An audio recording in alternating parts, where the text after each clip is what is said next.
kita punya akar pangkat 3 dari 5 di sini ya guys. And then perhatikan semuanya di sini penyebutnya sama ya. So ini basically kita bisa tulis sebagai, nah kemudian penyebutnya sama dong ya. Jadi akar pangkat 3 dari berapa? Dari 25 gitu ya. Pangkatnya negatif 1 di sini. Alright. And then di sini akar pangkat 3 dari 5 ya. Karena di sini pangkat negatif 1 kita ubah, kita modifikasi ke dalam bentuk resiprokalnya ya supaya kita dapetin pangkat positif. That's easy. So we have akar pangkat 3 dari berapa nih? 25 ya. Terus habis itu bawahnya kita tulis aja ya. Akar pangkat 3 dari 4 itu adalah 2 kuadrat gitu ya. So ini sama aja. Kita tulis sebagai akar pangkat 3 dari 2 kemudian kita kuadratin. Ya, that is actually the same thing, right? No problem with that.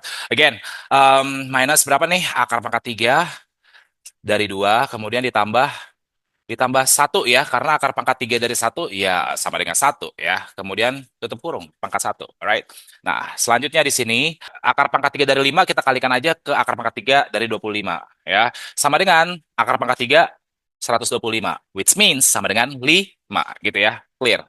Jadi di sini sebenarnya pembilangnya jadi 5. Lalu ya, di sini kita rewrite aja ya, akar pangkat 3 dari 2, dikuadratin, dikurang akar pangkat 3 dari 2, kemudian ditambah 1. Ya, sebenarnya bentuk soalnya seperti ini. Nah, untuk bagian penyebutnya, ya, lo perhatikan.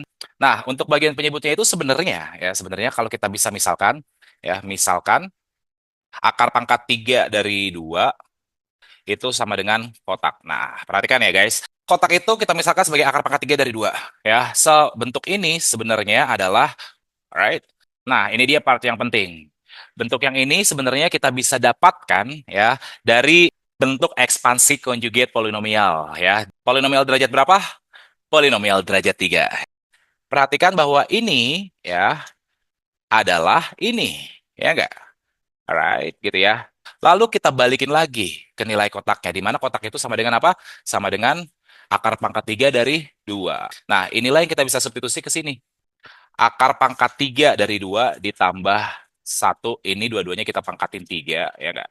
Kita pangkatin 3, terus habis itu kita bagi akar pangkat 3 dari 2 ditambah 1, right?